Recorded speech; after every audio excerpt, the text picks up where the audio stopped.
Welcome to the Mind Money Spectrum podcast, where your hosts, Aaron Agti and Trishul Patel, go beyond traditional finance questions to help you explore how to use your money to achieve the freedom you want in life.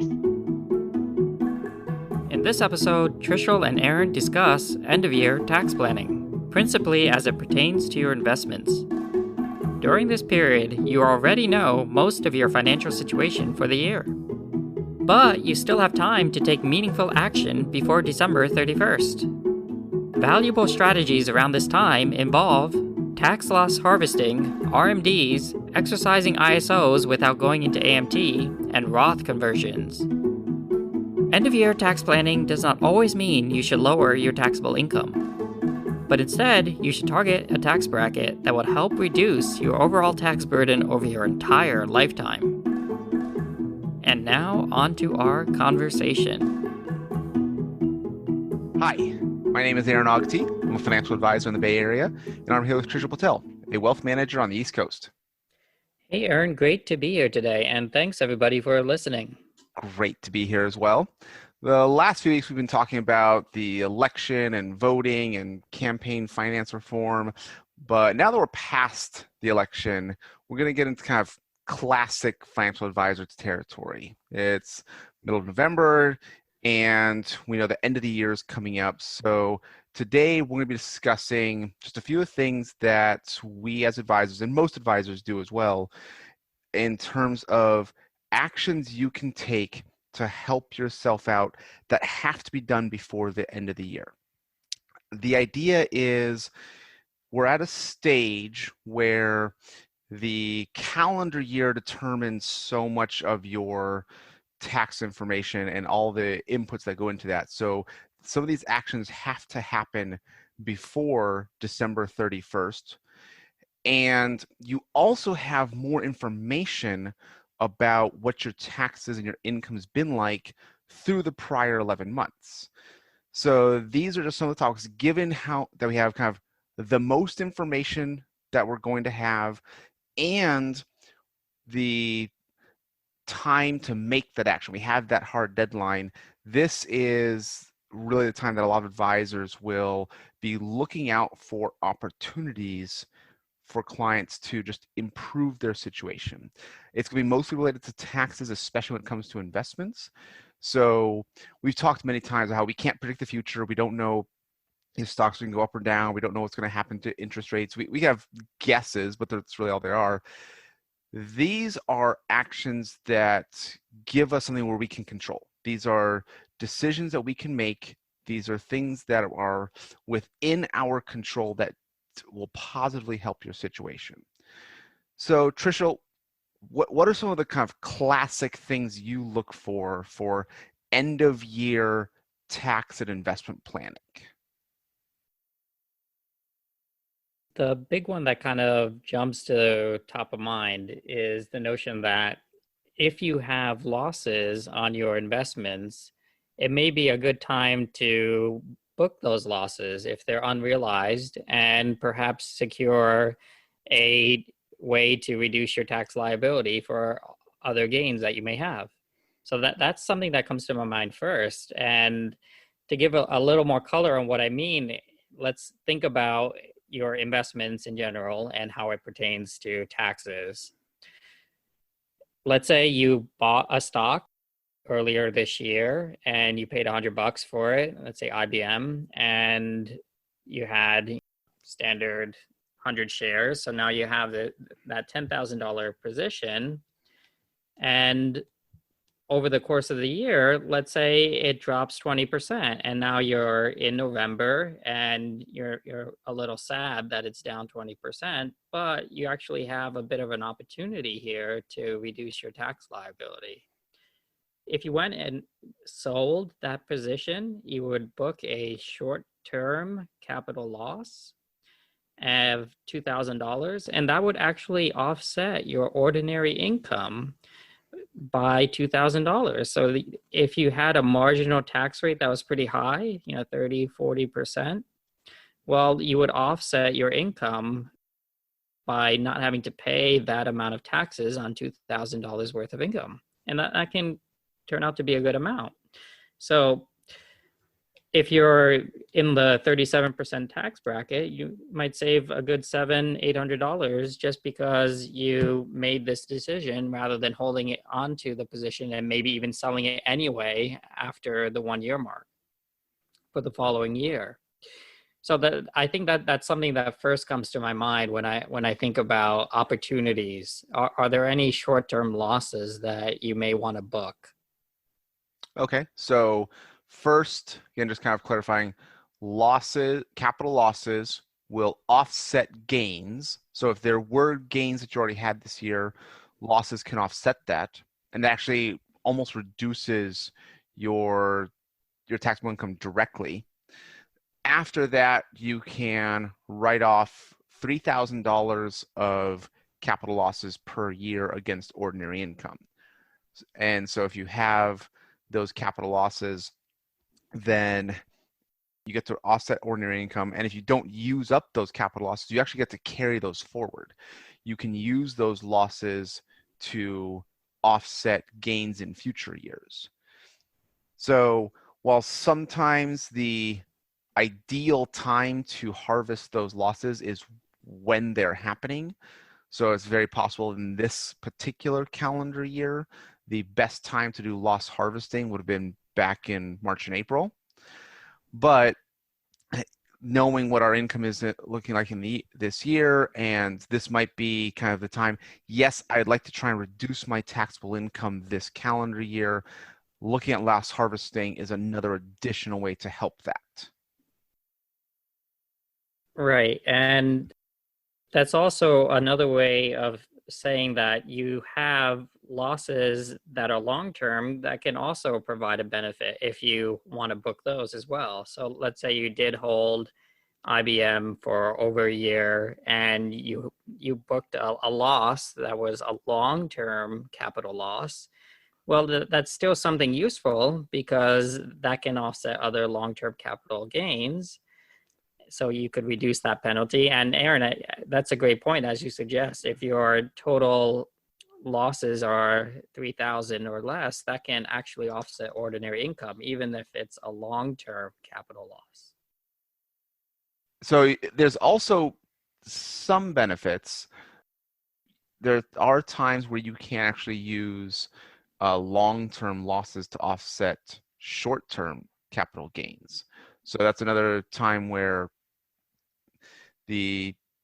having the loss and kind of reducing that short-term capital gain might be one of the more preferable things that you can do. Because again, short-term capital gains are taxed at the same rates as ordinary income. Yeah, another very good point. And it's also an important nuance to understand that what you really don't like as an investor is a short-term capital gain. That's a notion of you held a position for less than a year and for whatever reason you sold it, and now you're stuck paying out your marginal tax rate on this gain, which could be pretty high for many people. Yeah, yep. Okay, so after looking at loss harvesting, first, is there anything you want to add there, or what's the next thing that you tend to look for?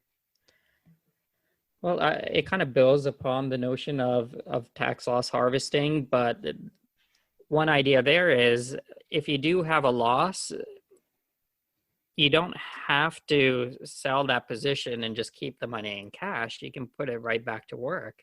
In fact, an interesting component of tax loss harvesting is sometimes you could sell IBM and buy Microsoft, for example, and still have exposure to the technology market if that's what you're kind of bullish on. One other way to think about that is if you have a very long-term view and you want to have exposure to a broad index, but that index suffers a loss, like you want to have exposure to the US equity markets and you're in the S&P 500 and that experiences a loss, but you plan on holding that position from a very long time, you could sell the S&P 500 index product and buy a total market index product.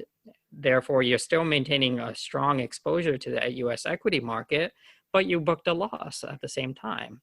Now, the reason why we didn't sell that position and immediately buy the same position back is there are certain rules that are put in place that say you can't do that. So that's known as a wash sale, and the government doesn't want you to sell out of positions and immediately buy the same things back. But if you buy something similar, then it's kind of okay. So the wash sale is you can't, if you sell a stock at a loss, you can't buy the same stock within 30 days. And if you do, you've violated the wash sale rule and you no longer get to capture that loss. You kind of are forced to keep your original basis. Yeah, you reduce the impact of what you were trying to get, which is booking that loss early so that you can kind of hold on to that benefit for that tax year. And there are many robo strategies. I should probably mention that their job is to kind of do this. They scout around for losses and they try to see if they can opportunistically make these plays throughout the year. And it's something that might provide some benefit under certain conditions. But it's also something that we can do kind of opportunistically as professional managers or investment managers. And certainly something that you can think about with your own account as well. Yeah, and I like your example of selling the S&P 500 ETF. I recommend just buying a Russell 1000 ETF. These don't violate wash sale rules. They're different enough, but they're both U.S. large cap, and the investment characteristics are extremely similar. So yeah, that's the classic example of how to do loss harvesting without violating the wash sale rule. Right. Yep. Good point. So you just want to make sure that if you're following this type of strategy, the thing you're buying is different enough in the eyes of the government. Yep. Okay. So moving on, what are kind of some of the next things that you look for in terms of end of year tax planning? Well, when we talk about kind of selling these types of positions and then buying something similar, this might also fall into a larger umbrella of tasks known as rebalancing. And this is the notion that you have some sort of allocation. Maybe you have a split between stocks and bonds, 70% stocks, 30% bonds, for example. And throughout the course of the year, let's say that split happens to drift a bit. Instead of 70-30, you had a good run up in stocks, and all of a sudden you're holding a position that's 80%, or a portfolio that's 80% stocks and only 20% bonds. Well, what you might want to consider is rebalancing back to 70-30 before the end of the year. And you can kind of do this rebalancing as often as you like or as little as you like, but there is a sweet spot of, if you do it periodically, research indicates that you'll have a marginal benefit as opposed to not doing it at all. And the things you want to consider in this trade-off of how often to do this type of rebalancing, of going back to your pre-aligned asset allocation, it's basically a factor of, if you do it too often, you're going to have all of these tax concerns to think about and trading costs to think about. But if you don't do it often enough, you could materially move away from an exposure that is aligned with your risk tolerance. So you want to kind of keep these concerns in balance as you go through this. And I'll certainly get into some more nuances on how to do this more effectively when it comes to tax concerns. But that's a high level notion. So a couple things I want to add there. In your example, our 70-30 portfolio went to 80-20. When we're doing that rebalancing, we're actually likely capturing a gain. We're selling the thing that went up, the stock side. And so doing this in conjunction with other loss harvesting strategies, or kind of making the decision, yes or no, we should rebalance at this time, you can now take into consideration all the other income throughout the year, where it's kind of, yes, we can take on that extra tax due to rebalancing and reduce our investment risk, or we're going to keep the investment risk at the higher level because we don't want to realize that gain because of something else going on with our overall tax situation. And I think that's one of the big things that a good advisor will do. Is not just looking at the portfolio itself, because yes, it was 70-30, now it's 80-20. Oh, it's too high of a risk, we need to rebalance. It's like, well, let's look at probably rebalancing, but make sure we consider, did you have other big gains through company stock or other actions? Was your income particularly high this year because you got a big bonus? Was it lower this year and we actually kind of realize some more of that gain without impacting your overall tax situation? So considering all of the income and taxes outside of the portfolio become very important when taking these types of actions, because they don't have to happen. It's a combination of your 70-30 went to 80-20, you're at more risk than you intended to be when you started this investment strategy. Are you going to hold on to that risk or reduce the risk by moving back to your ideal investment asset allocation? Yeah, those are all very good points. It kind of highlights a notion that, for example, I mentioned the robo, where the robo is looking at, for example, a single account. In that case, it might be missing some of these more nuances that a human can kind of pull into the bigger picture. And there are many courses for rebalancing back to a sensible allocation that can help keep the taxes more under control. For example, it could very well be possible that stocks did really well and bonds did really poorly, in which case, yeah, you might need to sell some stocks at a gain and then buy some bonds which were at a loss. Now, first, you might even be scratching your heads and kind of reticent to make this play, because you are really selling those winners, those things that did well, that people like, and you're buying the things that people don't like at the moment, at least, the things that caused you more pain. But that's where we want to kind of put our emotions aside a bit and just understand that this is a sensible strategy, not only because you're moving back to a risk tolerance that is more aligned with your ability to take on risk, but also evidence suggests that if these asset classes do tend to move up over time, there will be a mean reversion in terms of the things that have done poorly will start to do better. So that's just something to keep in the back of our minds. Now, as far as getting back to an allocation that's more in line with somebody's preference, like getting back to that 70-30, there are a handful of ways to go about it. For example, if you have some idea that you're going to be getting, a good bonus check at the end of the year, well, instead of selling those winners, you might apply that new capital to the rebalancing.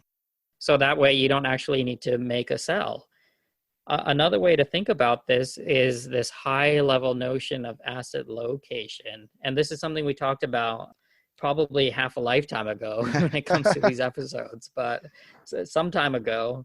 And this is the notion that you don't necessarily need to have the same allocation structure in all of your individual accounts that you have across your retirement accounts and your taxable accounts. You might actually prefer to have some assets in different accounts depending on how tax efficient they are. And this notion is you may want to put the assets that have a high tax liability in your retirement accounts.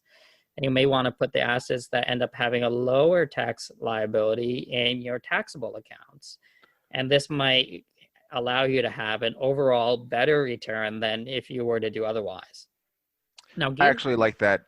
Again, we have the whole asset location conversation, but in our example, if your 70-30 overall allocation moved up to 80-20, you don't have to sell the stocks in your taxable account. You could actually sell the stocks in your pre-tax retirement account, in your traditional IRA or traditional 401k, get back to your 60-40 without realizing any capital gains and without impacting your taxes this year. Right. Yeah. So there's ways to pull it off to kind of keep your tax burden low, but still accomplish this objective of being able to rebalance efficiently. So it's something that, again, requires a bit of a holistic approach, and it requires actually having a conversation with the client, for example, on, what do they think their bonus is going to be? What's their income this year? And do they expect major changes next year? And all of this can be taken into account to come up with a notion that is sensible for making these types of adjustments. I like that. Okay. So what's next on your list of things to look for? Well, this kind of also dovetails into the notion of tax loss harvesting and asset location and rebalancing. Well, this is also the notion of RMDs. So this is a required minimum distribution from a retirement account. And typically, for example, with a traditional IRA, the government is saying, you can't keep that money in there forever. We're going to make you pull out money after you reach a certain age. Now, with the Secure Act, they're saying, as of this year, you have until age 72 to pull out money. Now, one caveat is the coronavirus has caused the government to be a little more flexible with that. With the CARES Act that was also passed this year, you don't need to make a required minimum distribution from your retirement account this year. Mm-hmm. But if you did, this is a taxable event that you need to make anyway, so you can kind of pull this into your rebalancing strategy. I like that you can kind of, because if you had taken RMD in 2020, which you don't because of the CARES Act, but moving forward, you have to kind of plan around these RMDs, knowing what you're going to sell inside the traditional IRA to fund that distribution, because the distribution does have to be in cash. That allows you to kind of conscientiously plan, okay, anytime I'm doing any kind of sell that does impact my asset allocation, it doesn't have to be pro rata, kind of taken evenly across the entire asset allocation. It can be, and then a lot of times that's a good default, but you can be opportunistic in what you sell in terms of asset allocation and asset location across multiple accounts. And I think it works the same for even younger clients. The IRA and 401k contributions, a lot of times it's being done systematically throughout the year, but not everyone is going to make sure they max it out. So like your bonus example, sometimes if you're going to save more into the IRA or the 401k anyways, then let's be a little conscientious about what do we purchase inside the retirement account, considering your household asset allocation, so that we can stay on track without having to incur unnecessary taxes.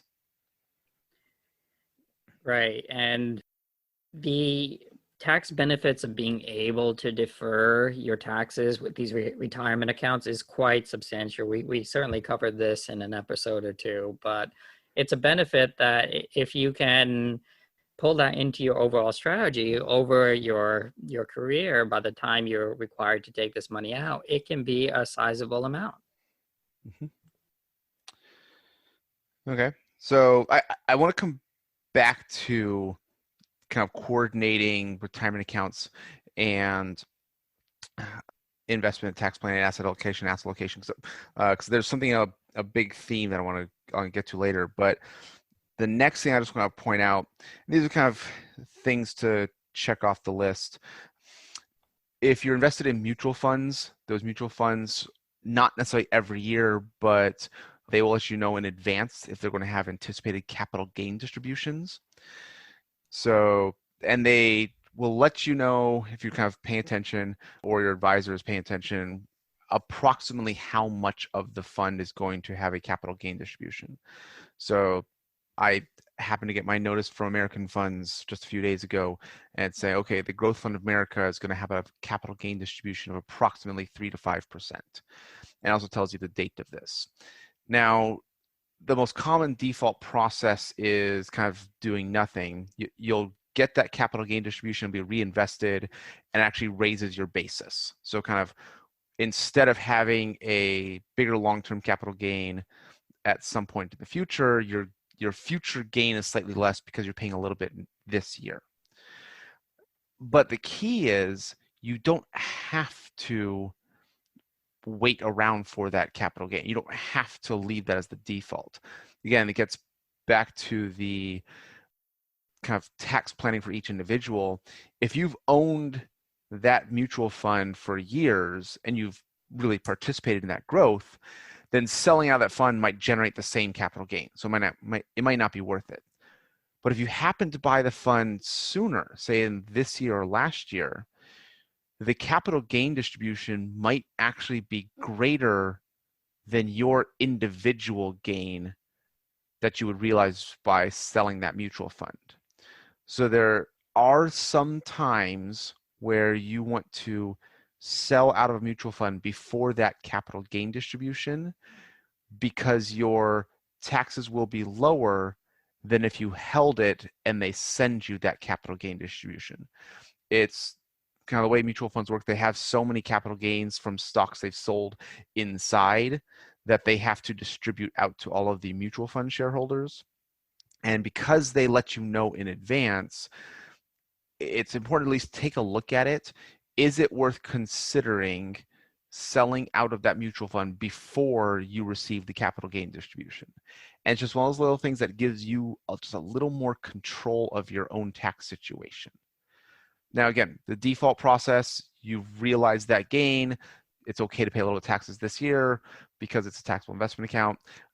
Things like ETFs will have dividends anyways, and this is in line with some of those dividend rates.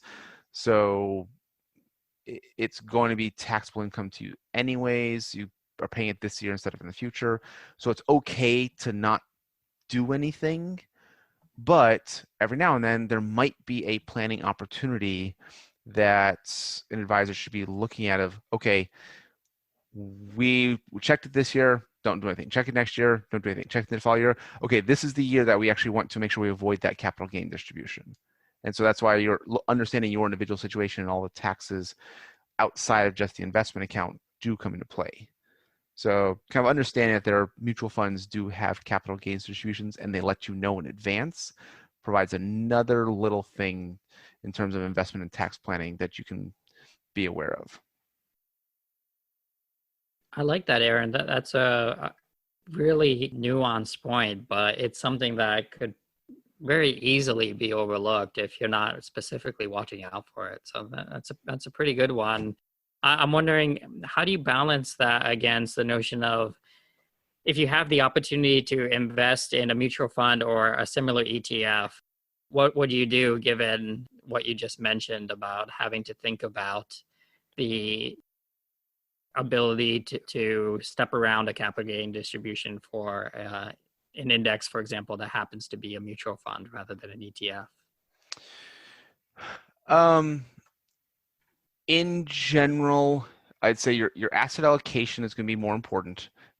Aligning your investments with your risk tolerance is going to be more important. So kind of if you had a large bonus or something sold, you have a cash position, having that in line with your long-term goals makes more sense. If you happen to be investing in like October or November and that mutual fund is a recommendation, it might make sense to either look for a different fund or wait a month or use an ETF for a couple months to avoid that capital gain distribution, because you don't always know if it's going to happen earlier in the year. You can guess based on just how much the market has gone up, but it's going to be like the fourth or fifth thing to consider when implementing an investment strategy. So it could be on your radar. You could get you to choose something else for a month or two, but it's not going to be a deal breaker. So it realistically, with clients, I see they've already owned the fund and we're going to get this capital gain distribution. Should we sell out of the fund or should we not? And kind of, you could have even some situations where, depending on the timing of when they invested, they could have a capital loss. And so you can actually get this ideal of you sell the mutual fund for a capital loss and avoid that capital gain distribution. But most of the time, it's the mutual fund has a capital gain distribution because it has gone up. It has had capital gains inside the portfolio. So you want to, if you were to sell out of the mutual fund, you would have a capital gain anyways, and the distribution is going to be less than your total capital gain. That's kind of the most common thing I see. So yes, we're going to pay the taxes because I'd rather pay the smaller taxes on the capital gain distribution than the larger tax by selling the whole thing. That's the most common thing I see. But there are times where, okay, I haven't held the mutual fund that long. My individual gain is less than the distribution from the fund as a whole, if that makes sense. And that's why we look to get out. Your question makes sense, but I honestly can't think of a time where I've avoided investing in a mutual fund because of a capital gain distribution that we anticipate. I don't think I've actually done that in a situation. I've sold out, but I haven't chosen not to buy in. Well, one thing that also highlighted to me, or it caused me to recall, is the notion that you kind of touched upon this as well. When you're investing in a mutual fund and you get a capital gains distribution, if you're invested in that fund for a short amount of time, it seems like you might be subsidizing a little bit the investors who have been in that fund a longer time, or many years. A little bit, but I think that's kind of going to happen anyways. Assuming you stay in it for a good amount of time yourself, I guess. Yeah. Well, maybe that just points to the notion of stick in it for the long term. Otherwise, you'll just be subsidizing all of the long-term mutual fund holders if you keep hopping around from one fund to the next. That I definitely agree with. I think that mutual funds really are not designed for short-term trading at all. In fact, a lot of mutual funds have specific fees or costs on short-term trading, where, like, if you try to sell out of a mutual fund within a year, they'll charge you a 2% redemption fee. So something like that. They'll give you a lower expense ratio. They'll give you a great kind of, that's the no upfront load, lower expense ratio. That's common among RIAs and fee-based accounts, where it does make the most sense long-term, but they just don't want short-term trading of that fund. Yeah, that is a good point. Some funds, they have a front load where you pay a certain percentage to get in, and then others may have a back end load where you have to pay a certain percentage to get out. So this would be different than like a B share, where that's the historical one where it's a back end load to get out, but they had higher expense ratios, higher internal costs that they used to pay the registered rep who sold the mutual fund. In this case, with fee-based accounts, this is actually the lowest expense ratio, and so the longer you're in, the more benefits you get. So you can get it's a lower internal cost than a classic A share. And so if you have no upfront cost because you're working with an advisor and you have the lowest share class, that really is kind of the best thing for you from a fiduciary perspective. It really is avoiding it's a short-term trading cost, not a back-end load. I think that there's a small distinction there, that they just use it really just to prevent, again, trying to trade short-term, because mutual funds are designed as to be long-term investments. Would another distinction also be this might apply more to actively managed funds, whereas if it's a passively managed index fund, I imagine that the fees are just so low at that point, then it's basically that expense ratio, which should be hopefully a few basis points. Actually, I don't think that would be the case. I think it would apply to both actively managed funds and index funds. It's the share class that's the relevant aspect. So some index mutual funds, so they have really low internal costs, but in terms of just trading structure, sometimes an index mutual fund might make a little more sense than an ETF, especially if doing systematic buys or systematic sells. There are times that an index mutual fund makes just a little more sense than an ETF. But if you're working with an advisor, the fund company has different share classes for the same investment. There will be some that are designed for retirement accounts, designed to be in 401ks. And so these could have lower costs to the employees if, for example, the company is paying certain administrative charges.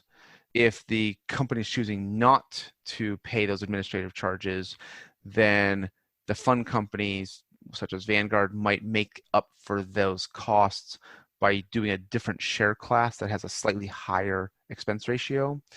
You could get some fund share classes that are designed for institutional investors, so they have $1 million minimum, and the expense ratios get really, really low. There may be no upfront cost, but they will have that 2% short-term trading fee. And you'll see some advisors, if they have setups where either through the custodian or through agreements they have with these fund companies, they can get access to these funds. So they really are the lowest cost fund available to a client, and they could include index funds, but the fund company will say, we just don't want you to use this for short-term trading. We're going to impose a 1% fee or a 2% fee if you sell within the first year. And I'd say the vast majority of advisors are comfortable with that because they would never intend to sell that fund within the first year anyways. Makes sense. Yeah. Thanks for the background on that. I feel like the nuances of mutual fund and ETF fees and whatnot might be something to probably dig into in detail, probably for a slightly different conversation. But yeah, getting into fund share classes and when you would choose an index mutual fund versus an ETF, it's definitely a nuanced conversation. It's a little esoteric. For most people, it doesn't matter. But you and I can go nice and deep on that. Okay, we can table that for the time being. But okay. Thanks. I appreciate the insight. Let's get back to end of year tax planning and investments. So we talked about loss harvesting, IRA, 401k contributions, mutual fund capital gains distributions. One of the things that I end up looking for with clients is that have incentive stock options. So this is one of the things that I tend to have a little expertise in and tend to specialize is when you exercise ISOs and hold them to get long-term capital gains treatment, and we've done ISOs in a past conversation. Those are really, really complex, but for today's conversation, just have to understand when you exercise ISOs and hold them for a year to get long-term capital gains treatment, there's no tax owed under the regular tax system. There is an additional AMT due to that ISO exercise. So one of the end of year tax planning items can be those with ISOs. Sometimes, especially with the Tax Cut and Jobs Act raising some of the AMT limits, there's an opportunity to exercise some ISOs without going into AMT. And this requires very specific planning and coordination with the CPA. And I don't want to go into kind of more depth at this conversation, but that is one of the things I look for those clients who have incentive stock options, especially in private companies when they can't sell the stock. We use as much of our kind of income information through the first 11 months of the year to estimate how much of the ISO spread or ISO bargain element could we realize when we exercise without going into AMT? So that's a really complex calculation requiring a CPA and knowing everything about a client situation, but that is one of those end of year tax planning situations that I help clients with. That's a good point. And I think that also opens up the conversation to a class of strategies that involves staying in a certain marginal tax rate bucket or a certain tax zone when it comes to overall income. And as with the AMT notion, there are certain things you want to keep in mind that you could potentially do, but then you don't want to overdo it because overdoing it may bump you into a different tax bracket. And one example of this is a Roth conversion, where if you're in a low tax bracket, you may want to take some of those assets in your traditional IRA and pay those taxes now and convert some of those funds into a Roth IRA. And that would allow that money to grow tax-free from that point onward. And if you were anticipating, for example, your marginal tax rate to go up in the following year or thereafter, and you were in a special situation this year, maybe you took a sabbatical or something like that, well, then it might be a good time to do a conversion up until the point where you maybe get bumped into a tax bracket that isn't so favorable. So that's something to keep in mind when you're making these types of plays. It may be you can make a play up until a certain dollar amount. And that might make sense, for example, with the Roth conversion. There are also some other cutoffs to keep in mind. For example, with long-term capital gains, we've mentioned this also in another episode when we cover taxes, but the tax rate for long-term capital gains, if you're married filing jointly, is 0 if you can keep your income below 80,000.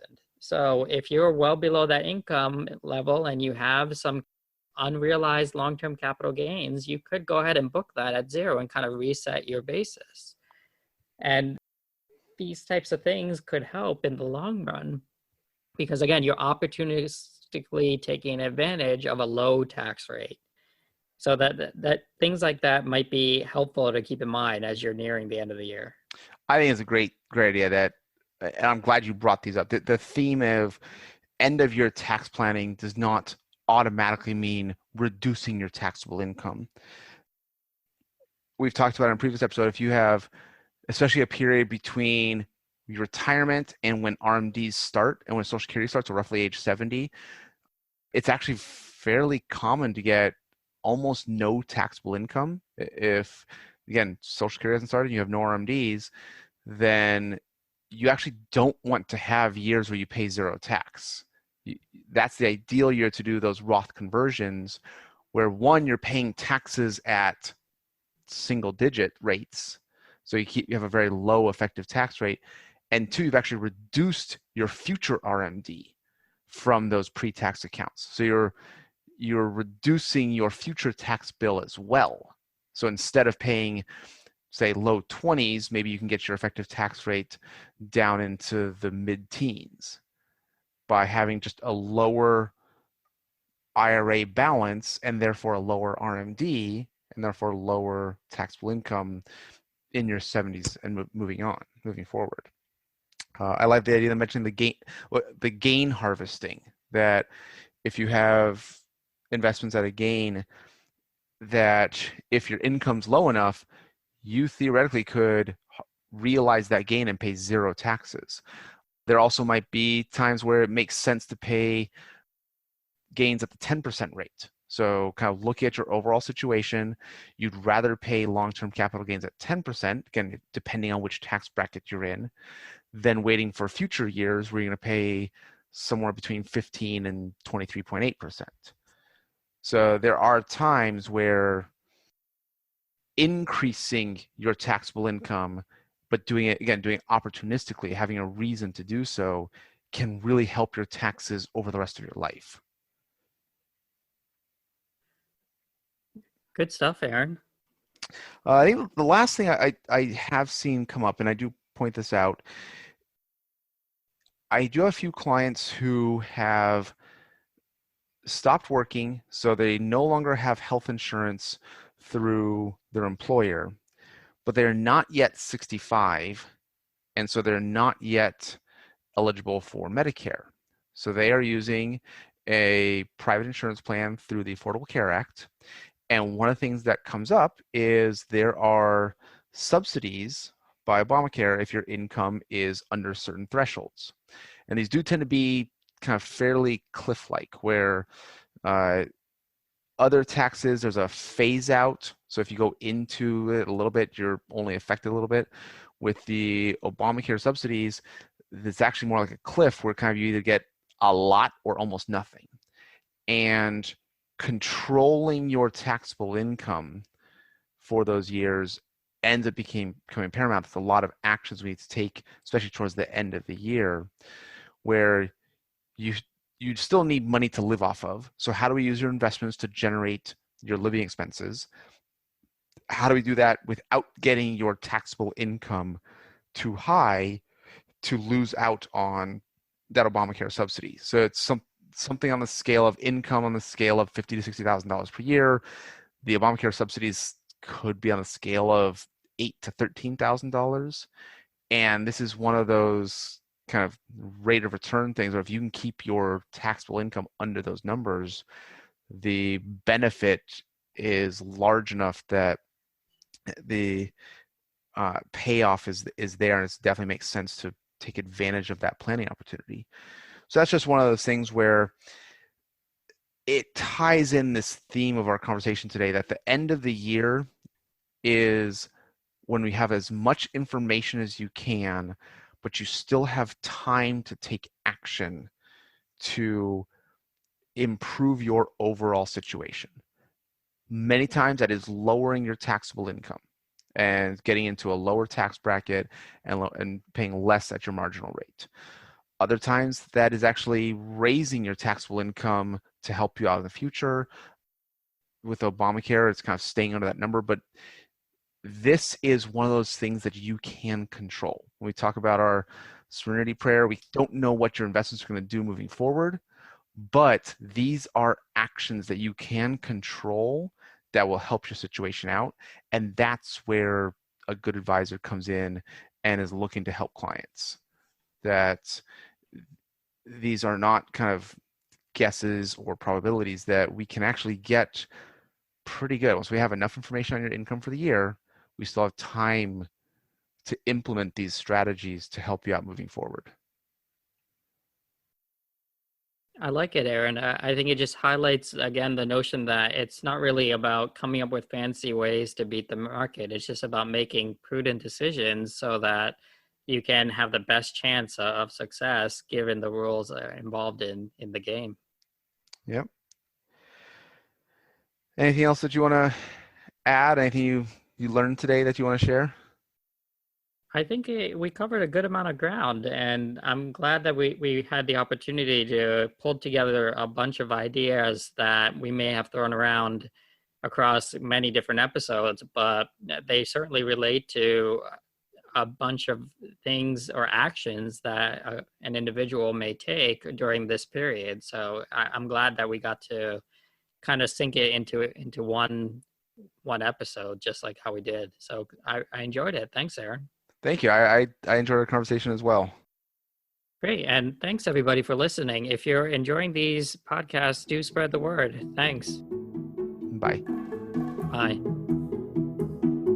We appreciate you joining us today for this episode of the Mind Money Spectrum podcast. Be sure to visit mindmoneyspectrum.com to access the entire library of episodes. Remember, it's not black and white, but the wide spectrum of gray area where you get to pursue the freedoms you want in life. Opinions voiced in this material are for general information only and are not intended to provide specific advice or recommendations for any individual. All performance referenced is historical and is no guarantee of future results. All indices are unmanaged and may not be invested in directly. Have a nice day.